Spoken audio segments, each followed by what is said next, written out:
السلام علیکم ورحمۃ اللہ وبرکاتہ. کیا حال ہے سب کا؟ الحمدللہ. نحمده ونصلی علی رسولہ الکریم. اما بعد فاعوذ باللہ من الشیطان الرجیم. بسم اللہ الرحمن الرحیم. رب اشرح لی صدری ویسر لی امری واحلل عقدۃ من لسانی یفقہوا قولی. جو شخص علم کے راستے پہ چلتا ہے جنت کا راستہ اس کے لیے آسان ہو جاتا ہے. علم کے لیے نکلنا حج کے برابر اجر حاصل کرنے کے برابر ہے.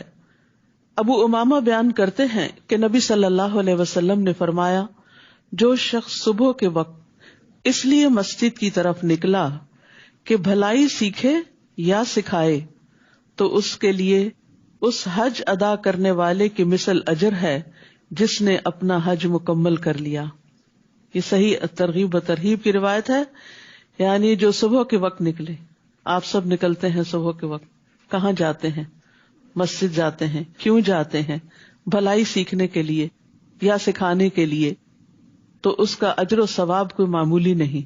اس کا اجر و ثواب حج کرنے والے کے برابر ہے جس نے اپنا حج مکمل کر لیا. تو آپ سوچئے کہ حج کا شوق کس کس کو نہیں، اور ہر شخص یہ چاہتا ہے کہ اس کا اجر بہت زیادہ ہو. سب لوگ حج کر نہیں پاتے، لیکن علم کی مجلسوں، خیر اور بھلائی سیکھنے کے لیے اگر کوئی انسان اپنا وقت نکالتا ہے، محنت اور کوشش کرتا ہے اور خیر کی مجالس کی طرف، مساجد کی طرف جاتا ہے تو اس کا یہ اجر و ثواب ہے. اللہ سبحانہ وتعالی ہمارے لیے بھی ہر روز حج کے برابر ثواب لکھ لے. اس کے خزانوں میں کچھ بھی کمی نہیں ہے، وہ سب کچھ دے سکتا ہے. 8واں پارہ. اعوذ باللہ من الشیطان الرجیم. بسم اللہ الرحمن الرحیم. ولو اننا نزلنا الیہم الملائکۃ وکلمہم الموتى وحشرنا علیہم کل شیء قبلا ما كانوا ليؤمنوا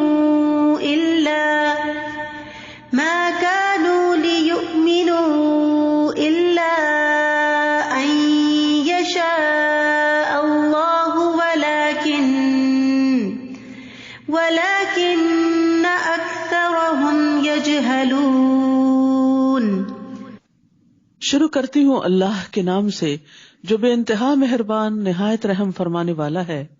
اور اگر ہم ان کی طرف فرشتے بھی نازل کر دیتے اور ان سے مردے بھی کلام کرتے اور ہر چیز کو ان کے سامنے لا اکٹھا کرتے، یعنی جن جن چیزوں کا مطالبہ کر رہے ہیں یہ کہ وہ ہمیں دکھائی جائیں تو وہ بھی لے آئی جاتی، تو بھی یہ ایمان لانے والے نہ تھے مگر جس کے متعلق اللہ چاہتا.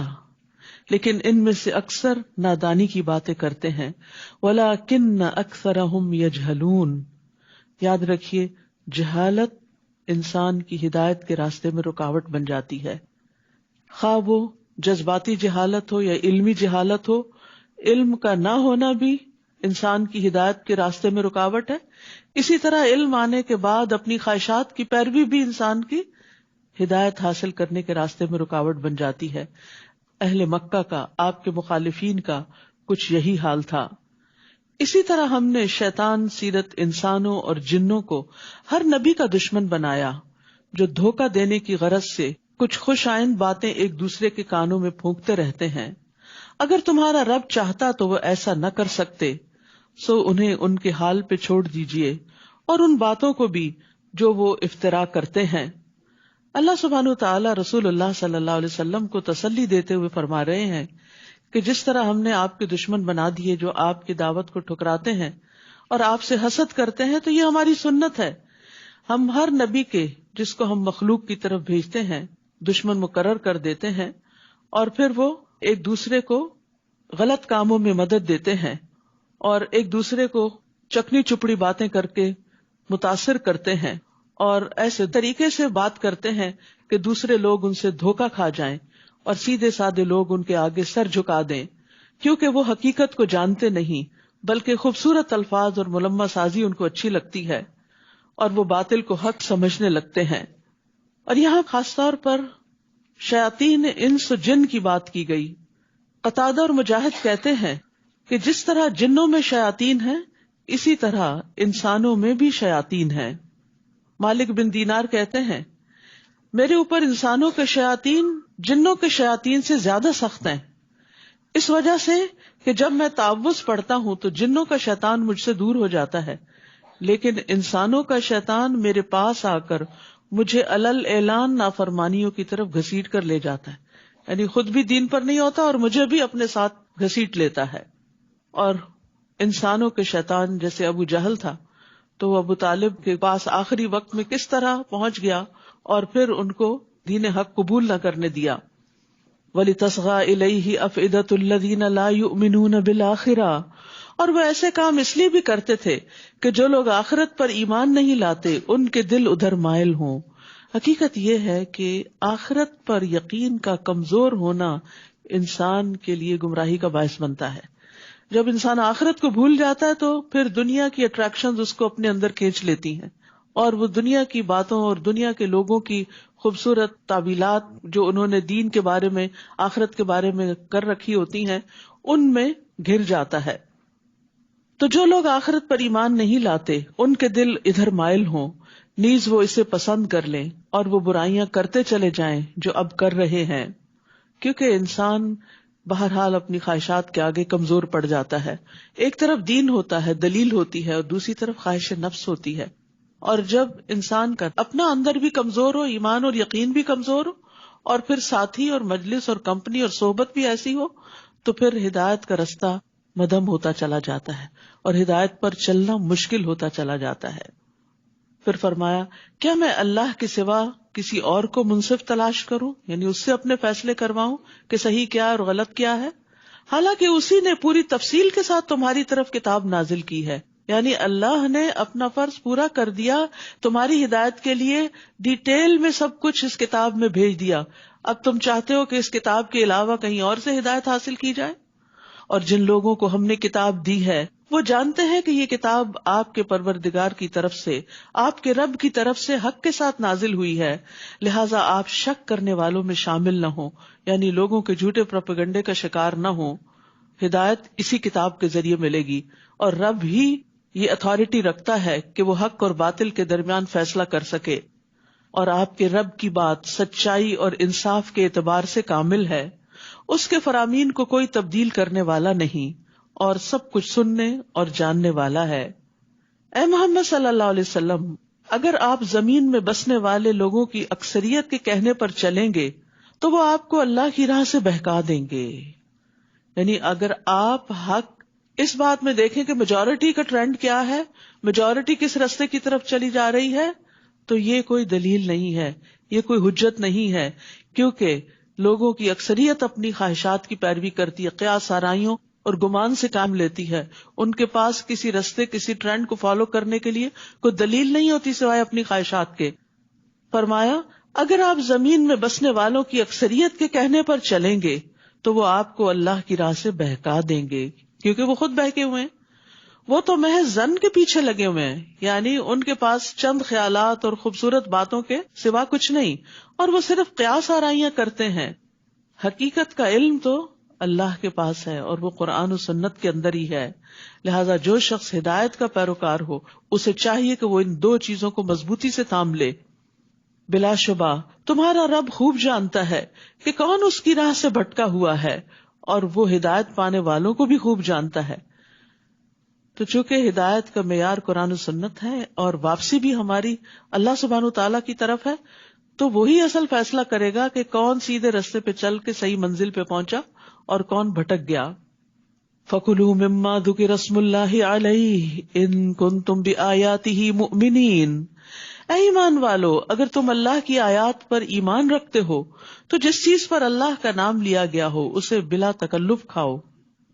آپ کے دشمن اہل مکہ اعتراض کرتے تھے کہ آپ کیسے لوگ ہیں، جس کو آپ مار کے کھاتے ہیں اس کو حلال سمجھتے ہیں، اور جس کو اللہ مار دیتا ہے یعنی اپنی طبعی موت مر جاتا ہے اس کو آپ حرام قرار دیتے ہیں.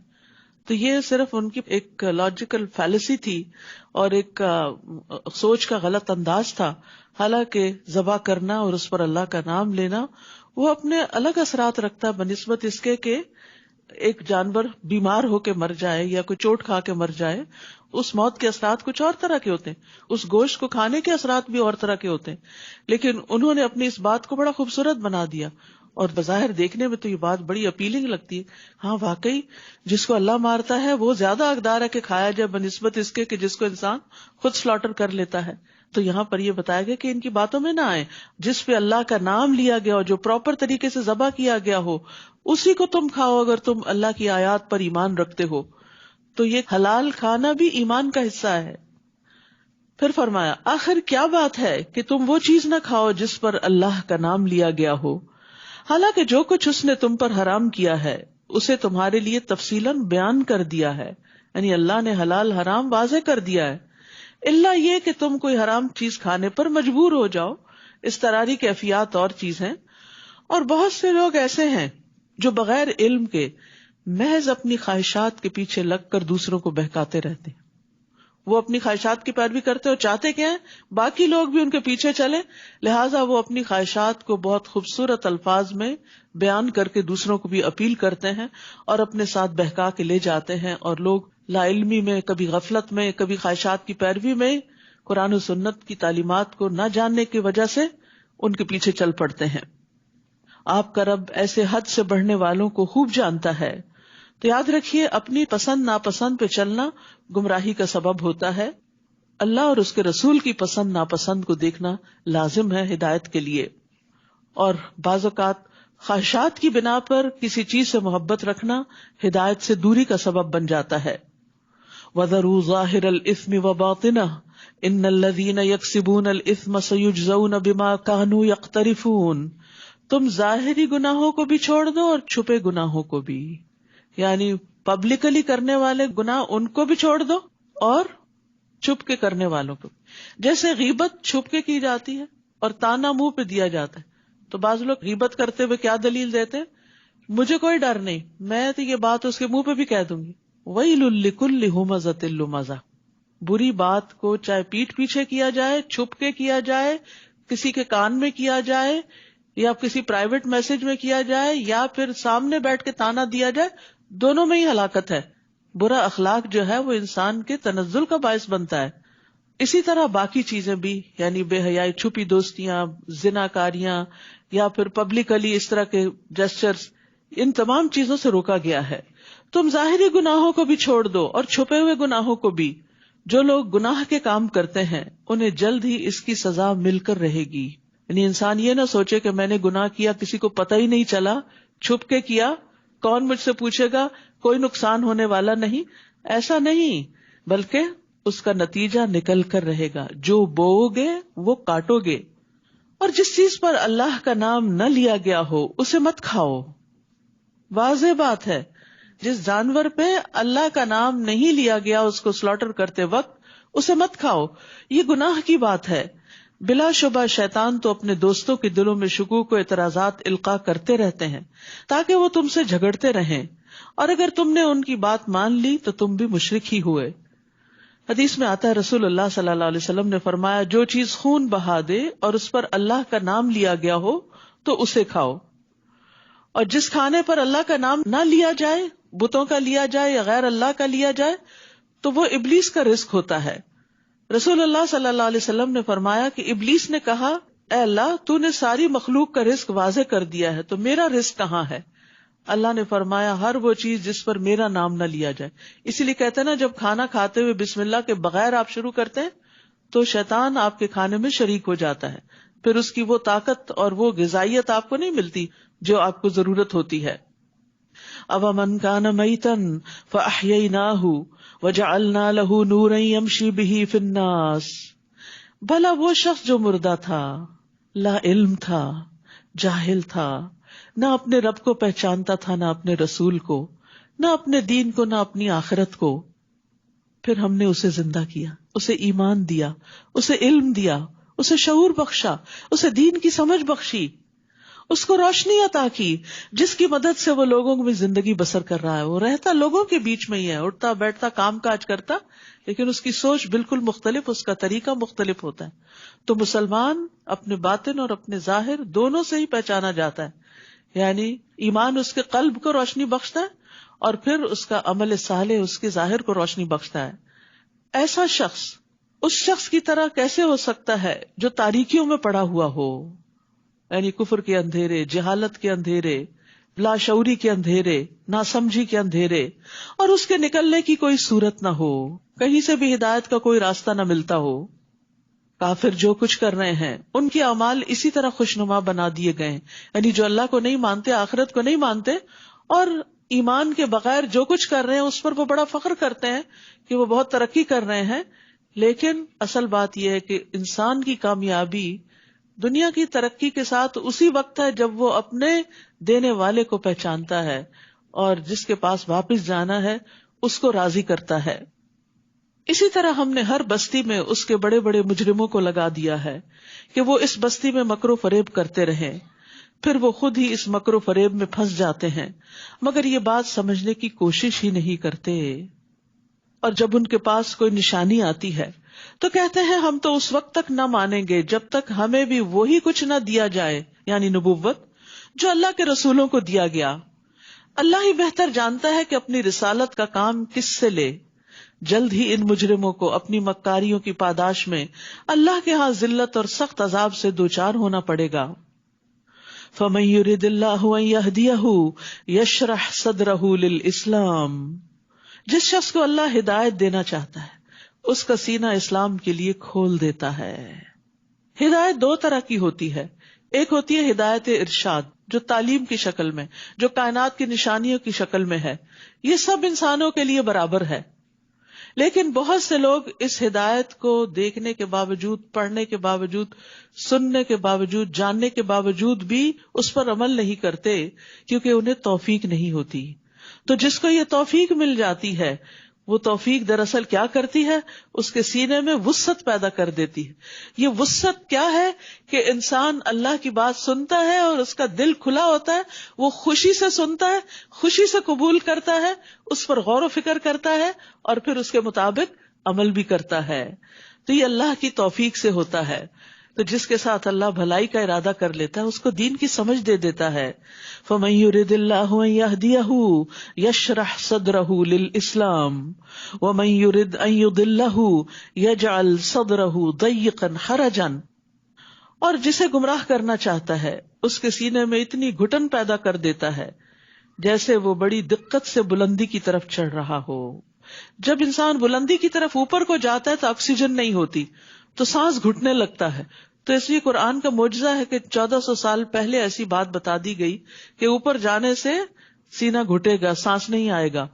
دوسرا معنی یہ بھی کیا گیا ہے کہ ایسا انسان جیسے کوئی اڑنے کی کوشش کر رہا ہے, اڑ کے بھی انسان اوپر جاتا ہے نا, جیسے کوئی اڑنے کی کوشش کر رہا ہو تو اڑنا انسان کے لیے بڑا مشکل کام ہے. انسان کے بازو کاموں کے لیے تو ہے مگر پرندوں کی طرح اڑنے کے لیے نہیں ہے, تو یہ بھی ایک مشکل کام ہے.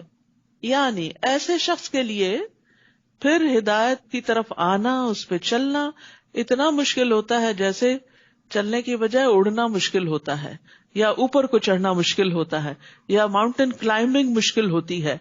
یعنی اس کو دین کی بات اچھی نہیں لگتی, اس کو اختیار کرنا, اس پہ عمل کرنا بڑا ہی مشکل لگتا ہے. دین کی طرف آنا, نماز کی طرف آنا, دین کی مجلسوں کی طرف آنا, دیندار لوگوں کے پاس بیٹھنا, خیر اور بھلائی کی بات سننا اس کے لیے بڑا ہی بوجھل ہوتا ہے, اس سے اس کا دل گھٹتا ہے, وہ اس کی طرف نہیں آنا چاہتا.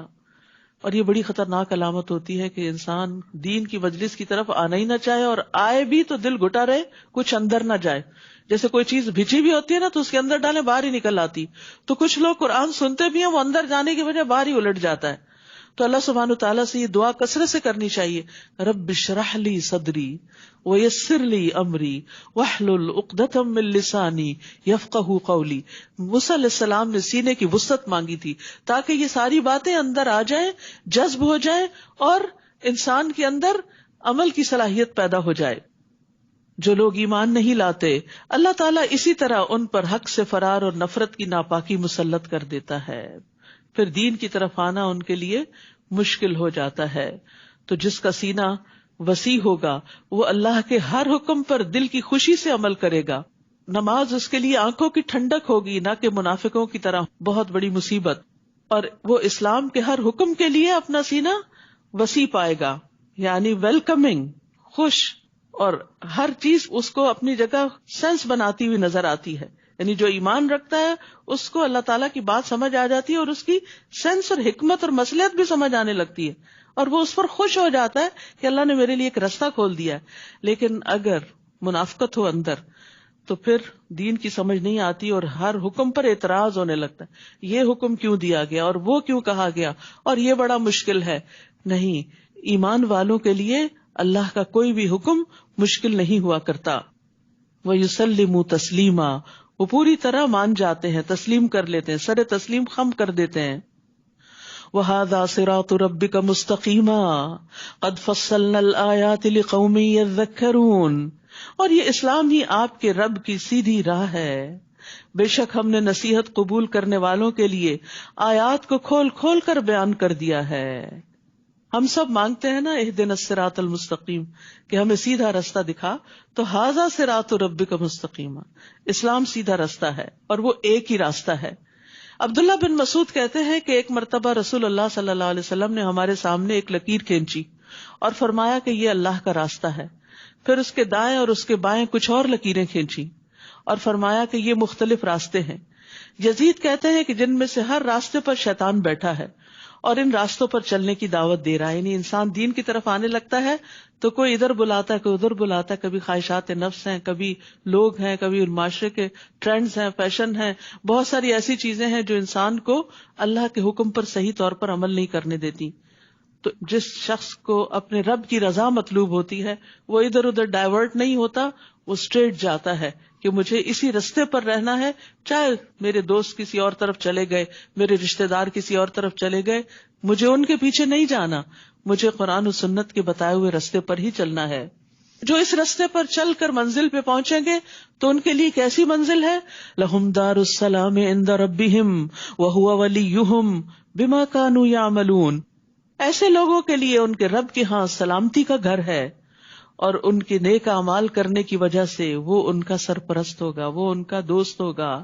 تو یاد رکھیے جنت دار السلام ہے، جہاں پر انسان داخل ہوگا تو کسی قسم کی کوئی آزمائش، کوئی رنج، غم، مصیبت، کوئی تکلیف کچھ بھی نہ ہوگا.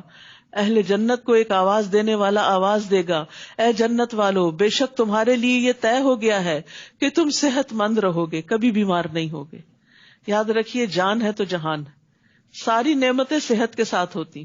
انسان بیمار ہو جاتا ہے تو کچھ کھانا بھی اچھا نہیں لگتا، کسی سے بات کرنا اچھا نہیں لگتا. ساری نعمتیں، حتیٰ کہ اپنی اولاد اور اپنا مال، سب کچھ اس کے لیے سیکنڈری ہو جاتا ہے. جو جو مرض کی شدت بڑھتی ہے تو دنیا سے دل بیزار ہوتا ہے انسان کا. اس کو پرواہ نہیں ہوتی کہ سب چیزیں کہاں جا رہی ہیں، اس کو اپنی جان کی پڑ جاتی. تو جنت میں سب سے پہلی نعمت جس کی خوشخبری دی گئی کہ تم ہمیشہ صحت مند رہو گے، کوئی بیماری تمہارے پاس نہیں پھٹکے گی، اور بے شک تم زندہ رہو گے، کبھی مرو گے نہیں. دنیا میں انسان کتنا بھی صحت مند ہو، موت کا خوف نہیں جاتا، اور جائے بھی کیسے، کیونکہ وہ تو آنی ہی آنی ہے. اور تم جوان رہو گے، کبھی بوڑھے نہیں ہوگے. جوانی کے جانے کا بھی انسان کو بڑا خوف رہتا ہے. کسی بھی بوڑھے کو دیکھتا ہے تو پریشان ہو جاتا ہے کہ کہیں میرا بھی حال اس جیسا نہ ہو جائے، اور وہ تو اگر زندہ رہے تو ہونا ہی ہونا ہے.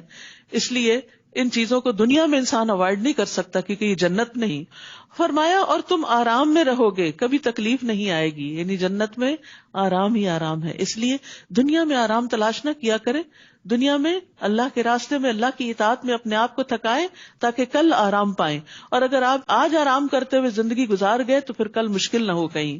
یہ بالکل ایسے ہی ہے، جو لوگ بچپن میں پڑھتے لکھتے نہیں، آرام کرتے، پھر بڑے ہو کر بڑی مشکلات کا شکار ہوتے ہیں. اور جو بچپن سے محنت کے عادی ہوتے ہیں پھر ان کا بڑھاپا بڑا اچھا گزرتا ہے کیونکہ انہوں نے اس کے لیے تیاری کی ہوتی ہے.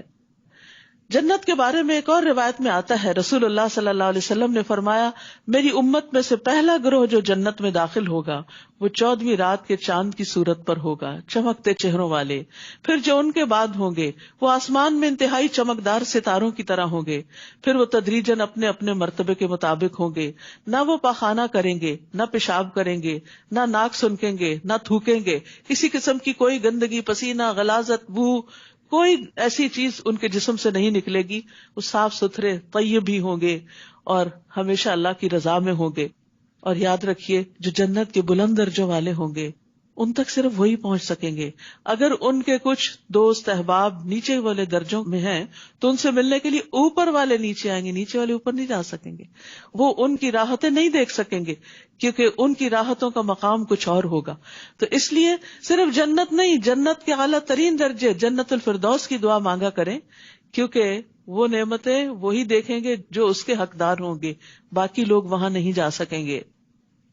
جس دن اللہ سب لوگوں کو اکٹھا کرے گا تو فرمائے گا، اے جنوں کے گروہ، تم نے بہت سے آدمیوں کو اپنا تابع بنا رکھا تھا، اور انسانوں میں سے جو ایسے جنوں کے دوست ہوں گے وہ کہیں گے، اے ہمارے رب، ہم دونوں نے ہی ایک دوسرے سے خوب فائدہ اٹھایا حتیٰ کہ وہ وقت آ پہنچا جو تو نے ہمارے لیے مقرر کیا تھا. اللہ تعالیٰ فرمائے گا، اچھا تم سب کا ٹھکانہ دوزخ ہے جس میں تم ہمیشہ رہو گے، مگر جتنی مدت اللہ بچانا چاہے گا بچا لے گا، بلا شبہ وہ بہت دانا اور سب کچھ جاننے والا ہے. یعنی دنیا میں شیطان اور انسان مل کے جو برے برے کام کرتے ہیں تو آخرت میں انجام بھی اکٹھا ہی ہوگا. اس طرح ہم ظالموں کو ایک دوسرے کا ساتھی بنا دیں گے کیونکہ وہ مل کر ایسے ہی کام کیا کرتے تھے.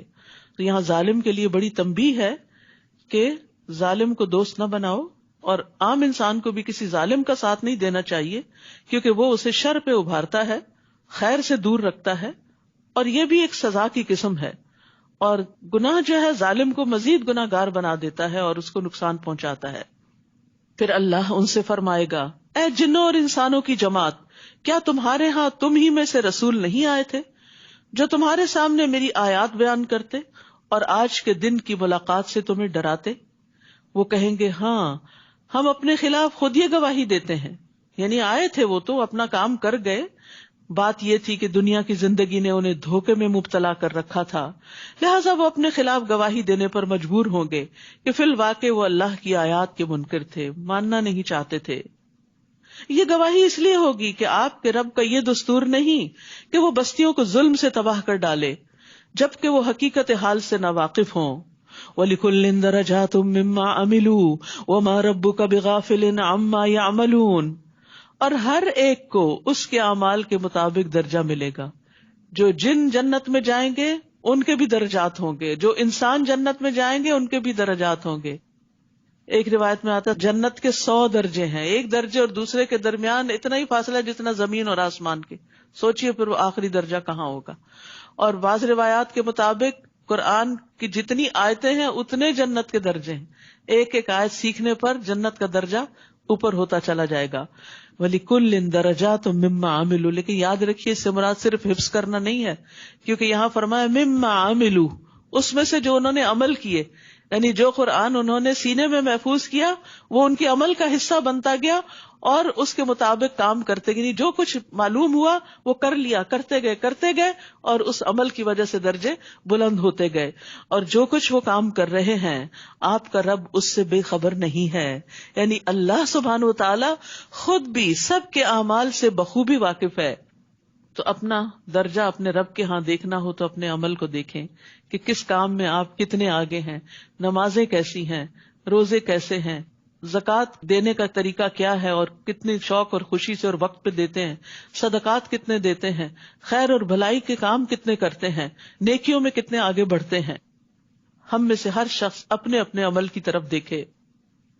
وَرَبُّكَ الْغَنِيُّ ذُو الرَّحْمَةِ، آپ کا رب بے نیاز اور مہربان ہے. اگر وہ چاہے تو تمہیں لے جائے، یعنی تمہاری نافرمانیوں پر تمہیں پکڑ لے فوراً اور تمہاری جگہ اور لوگوں کو لے آئے. لیکن کتنا مہربان ہے وہ رب جو ایک کے بعد ایک دن ہمیں دیتا چلا جا رہا ہے کہ ہم کوئی نیکی کے کام کر لیں، مہلت پہ مہلت. اور جس کی عمر 60 سال ہو جائے پھر اس کے پاس تو کوئی عذر بہانہ رہتا ہی نہیں. اللہ نے اس کو جینے کے لیے بہت سارے دن دے دیے اور بعد میں تو انسان بونس پہ ہی جیتا ہے. فرمایا اگر وہ چاہے تو تمہیں لے جائے اور تمہاری جگہ اور لوگوں کو لے آئے جیسے تمہیں اور لوگوں کی نسل سے پیدا کیا. جس چیز کا تم سے وعدہ کیا جا رہا ہے یعنی قیامت، وہ یقیناً آنے والی ہے اور تم اللہ کو عاجز نہیں کر سکتے، یعنی کہیں بھاگ کے چھپ نہیں سکتے. سب پکڑے جاؤ گے، سب سامنے لائے جاؤ گے، سب کا حساب ہوگا. آپ ان سے کہیے اے میری قوم تم اپنی جگہ عمل کرتے جاؤ اور میں اپنی جگہ عمل کر رہا ہوں، پھر جلد ہی تمہیں معلوم ہو جائے گا کہ انجام کار کس کے حق میں بہتر رہتا ہے، اور یہ تو یقینی بات ہے کہ ظالم کامیاب نہیں ہو سکتے۔